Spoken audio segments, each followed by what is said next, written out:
이 사람들은 다 믿음을 따라 죽었으며 약속을 받지 못하였으되 그것들을 멀리서 보고 환영하며 또 땅에서는 외국인과 나그네임을 증언하였으니 그들이 이같이 말하는 것은 자기들이 본향 찾는 자임을 나타냄이라. 그들이 나온 바 본향을 생각하였더라면 돌아갈 기회가 있었으려니와 그들이 이제는 더 나은 본향을 사모하니 곧 하늘에 있는 것이라. 이러므로 하나님이 그들의 하나님이라 일컬음 받으심을 부끄러워하지 아니하시고 그들을 위하여 한 성을 예비하셨느니라. 네, 안녕하십니까, 유영서 목사입니다. 자, 우리는 계속 믿음에 대해서 살펴보고 있습니다. 제가 지금까지 여러분과 나눈 말씀을 한 문장으로 요약을 하고 시작을 해볼까 합니다. 믿음은 우리 인간의 열심으로 보면 안 되고 하나님의 열심으로 봐야 한다라고 정의할 수 있을 것 같습니다. 그러니까 이 히브리서에서 계속 반복되고 있는 표현이 있죠. 믿음으로 그들은 이라고 하는 그 믿음으로라고 하는 단어는 그 사람들이 어떤 대단한 믿음을 소유했거나 그 사람들이 정말 훌륭한 믿음의 삶을 살았다라는 것을 평가하고 있는 게 아니라 그들도 우리와 똑같이 전혀 믿음을 찾아볼 수 없는 사람들이었는데도 불구하고 하나님이 일방적으로 선물하신 그 믿음으로 그런 삶을 살다가 그렇게 믿음으로 살다가 죽었다라고 말하고 있는 거죠. 바로 그게 전적인 하나님의 은혜 때문이고 그게 하나님의 열심 때문이라고 말하고 있는 거죠. 우리에게는 그 믿음을 향한 어떤 의지도 없고 지식도 없고 또 어떤 정말 진정한 의미에서 열심이 없는 우리에게 그 약속을 신실하게 이루어 가시는 하나님의 일하심이 없었다면 우리는 전부 다 육신의 자녀로 살다가 끝날 존재들이었다라는 것을 여러분 절대로 잊지 마실 수 있기를 바랍니다. 믿음은 그래서 내가 하나님을 붙드는 게 아니라 하나님이 나를 붙들고 계시는 하나님의 능력으로 인함임을 절대로 망각하지 마시기를 바랍니다.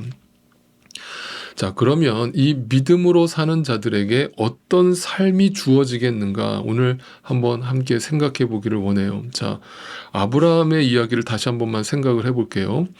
여러분, 하나님은 아브라함에게 저 밤하늘의 별과 같이 저 바다의 모래와 같은 많은 자식들을 허락하여 주시겠다라고, 그래서 너로 인해서 큰 민족을 이루게 하겠다고 약속하셨어요. 그런데 여러분, 아브라함이 죽기 전에 그 약속이 자기 눈앞에 이루어지는 것을 확인하고 죽었습니까? 그렇지 않고 죽었습니까? 근데 확인하기는커녕 100세가 되어서야 겨우 이삭 하나를 얻었을 뿐이죠. 그리고 이스마엘을 포함해서 나중에 그두라를 통해서 낳은 자식까지 합해봐야 아브라함이 죽기 전에 본 자식은 고작 6명에 불과했어요.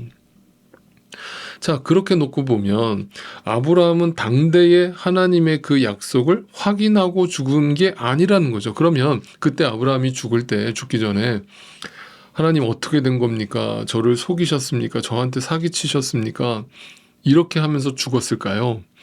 만약 그렇게 죽었다면 아브라함은 믿음의 사람이라고 평가를 받지 못했겠죠. 아브라함은 그냥 육신의 눈으로 인간적인 지식과 판단으로 자신의 시간 속에서 하나님의 시간을 판단하려고 했던 육신의 사람으로 죽었겠죠. 바로 예수님이 베드로를 질책하셨던 사탄아 내 뒤로 물러가라 라고 하는 게 뭐라고요?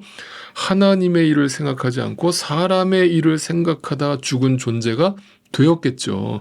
그게 하갈의 후손이라고요. 그게 뱀의 후손이란 말이에요. 근데 아브라함은 여자의 후손으로 죽은 거예요. 믿음의 사람으로 죽은 거예요. 그건 뭐냐면 하나님의 역사를 받고 하나님의 계획을 받고 그 하나님의 계획을 본 게 뭐예요? 여호와 이레의 하나님을 본 거예요. 그죠? 어린 양을 예비하시는, 예수 그리스도를 예비하시는 구속사의 큰 그림을 보고서 죽은 거예요. 그러니까 그것을 나중에 천국에 가서 아브라함은 하나님과 함께 수천 년이 지난 뒤에, 우리 인간의 시간으로는 수천 년이지만 하나님의 시간으로 보면 하나님은 영원의 시간 속에서 사시기 때문에 그 영원의 시간 속에서 보면 천년이 하루 같고 하루가 천년 같잖아요. 네, 그 시간 속에서 하나님이 이루시는 일들을 본 거겠죠. 봤겠죠. 그리고 그 천국에서 하나님과 함께 그 하나님을 찬양했겠죠. 그래서 아브라함은 죽을 때에 이 약속이 자신의 눈앞에 나타나는 걸 보지 못했지만, 네, 하나님의 시간을 기다렸고 하나님의 시간 속에서 믿음의 삶을 살다가 이 땅의 삶을 끝냈다라고 이야기하고 있는 것이죠. 그게 믿음으로 살다 죽은 여인의 후손의 삶인 거예요. 자, 오늘 본문의 13절을 보겠습니다. 이 사람들은 모두 믿음을 따라 살다가 죽었어요. 자, 거기다 밑줄 치세요. 믿음으로 계속 살다가 죽었어요. 끝났어요. 이 땅의 삶이 끝났단 말이에요. 그들은 약속하신 것을 받지는 못했어요. 자기가 죽기 전에 그 약속하신 것을 눈으로 확인하지는 못했어요. 그런데 그것을 멀리서 바라보고 반겼대요. 하나님의 큰 그림을 보고 하나님의 시간 속에서 그걸 확인하고 그걸 기뻐했대요. 그걸 확신했대요. 그래서 땅에서는 길손과 나그네 신세임을 고백했대요. 여러분 정말 이해가 되셨습니까? 그러니까 자신으로부터 시작된 믿음이었다면, 그게 믿음이라는 게 자기 확신이었다면, 자기 신념이었다면 이렇게 사는 게 가능해요? 가능하지 않아요? 불가능해요. 왜냐하면 자기 확신이 믿음이라면 자기 눈앞에 열매가 보이지 않으면 그 자기 확신은 흔들리거든요. 그러니까 약속이 내 뜻대로 이루어지지 않으면 화가 나는 거예요. 내 응답이 내 뜻대로 이루어지지 않으면 짜증이 나는 거예요. 조급함이 밀려오는 거예요. 그래서 불신앙이 생기는 거예요. 화가 나는 거예요. 낙심하는 거예요. 절망하는 거예요. 그게 육신으로 사는 거예요.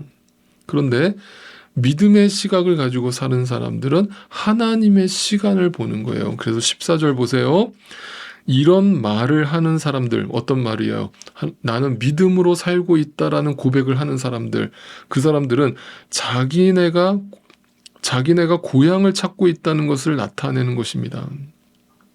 믿음은 우리를 어떻게 살게 만드는가?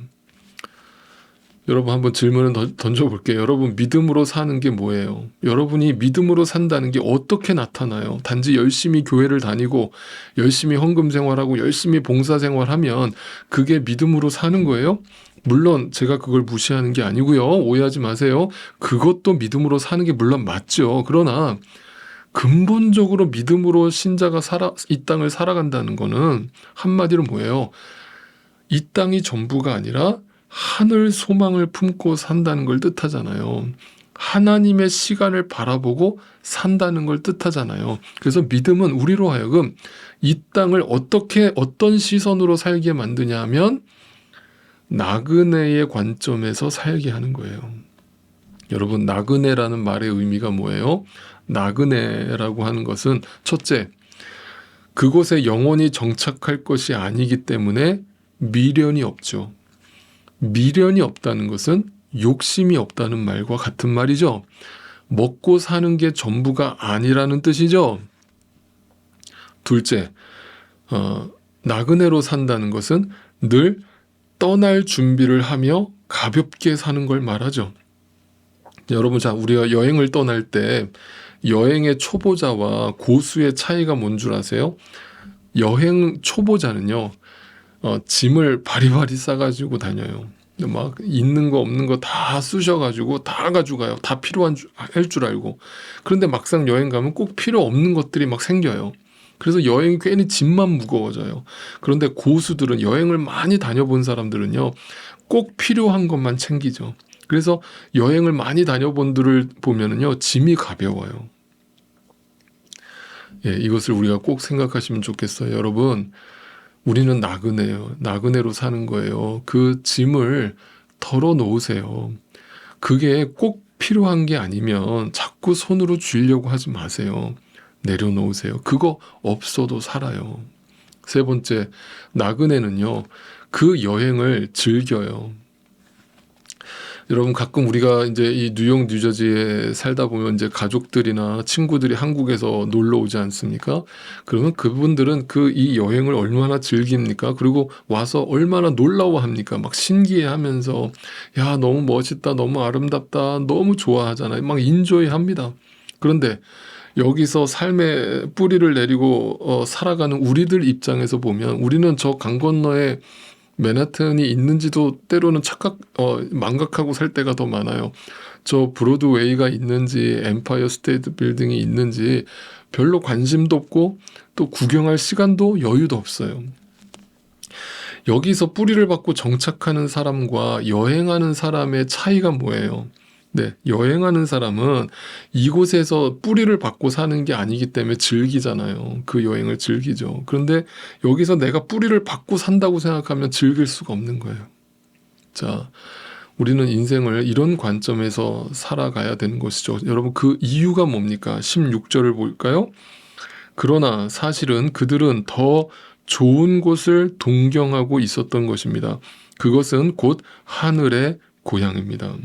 그래서 하나님께서는 그들의 하나님이라고 불리는 것을 부끄러워하지 않으시고 그들을 위하여 한 도시를 마련해 놓으셨습니다. 우리가 열심으로 어떤 노력으로 만들 수 있는 공간이 아니라는 거예요. 천국은 내 소유로 만들 수 있는 것도 아니에요. 그저 하나님이 나를 위해서 가장 좋은 곳을 예비해 두셨다, 마련해 두셨다. 이 땅에서는 우리가 나그네로 살다가 당장 내 눈에 어떤 열매나 응답이 주어지지 않는다고 할지라도 하나님의 시간을 바라보면서 하루하루 나에게 주어진 삶 속에서 감사하면서 만족하면서 최선을 다하면서 나에게 주신 사명을 통해서 씨를 뿌리면서 행복하게 즐겁게 주님과 동행하면서 살다 가면 되는 거예요. 그게 하나님이 우리에게 주신 축복이고 은혜인 거예요. 네, 우리가 이것을 망각하면 믿음으로 사는 것과 믿지 않고 살아가는 것이 별반 다르지 않게 그냥 이 땅만 바라보고 사는 거예요. 그게 육신의 사람의 삶인 거예요. 여러분, 이제 가을이지 않습니까? 이제 좀 있으면 추수감사절이 다가오고 감사의 계절인데 여러분은 어떤 감사를 갖고 계세요? 여러분, 감사가 뭐예요? 뭘 감사하는 겁니까? 감사를 여전히 내 환경이나 상황의 조건에서 찾고 계십니까? 그거 아니잖아요. 우리의 감사의 이유는 뭐예요? 그분이 나와 함께 계시다는 거잖아요. 그리고 그분이 지금도 나를 위해서 열심히 일하고 계심을 믿음의 눈으로 바라보는 게 감사의 이유예요. 거기서 우리가 감사를 찾지 않으면 우리와 조건과 환경에서 그 감사를 찾으면 우리는 감사할 수가 없는 거예요. 그래서 그 은혜와 사랑을 인하여서 오늘도 하나님께 찬양하고 감사할 수 있는 거잖아요. 여러분, 이 감사의 마음으로 나그네 인생길을 살아가는 우리의 삶이 진정한 믿음의 삶이요. 그 믿음은 나로부터 시작된 게 아니라 하나님으로부터 주어진 것임을 믿음으로 바라보는 사람이라면 아마 이런 고백을 하면서 살지 않을까 싶어서 마지막으로 제가 참 좋아하는 시 한 편을 오늘은 읽어드리며 마치려고 합니다. 제가 여러분께 여러 번 나눴던 시인데요. 천상병 시인의 귀천이라고 하는 시입니다. 이 천상병 시인은 신실한 크리스찬이기도 했습니다. 나 하늘로 돌아가리라. 새벽빛 와 닿으면 쓰러지는 이슬 더불어 손에 손을 잡고 나 하늘로 돌아가리라. 노을빛 함께 단 둘이서 저 기슭에서 놀다가 구름 손짓하면은 나 하늘로 돌아가리라. 아름다운 이 세상 소풍 끝내는 날 가서 아름다웠다라고 말하리라. 네, 이 고백이 우리가 이 땅을 살아가는 마지막 삶의 고백이 되기를 소망하면서 오늘도 주님과 함께하는 이 아름다운 나그네 길을 주님과 동행하면서 감사하시고 하나님 앞에 찬양하며 살아가실 수 있기를 바랍니다.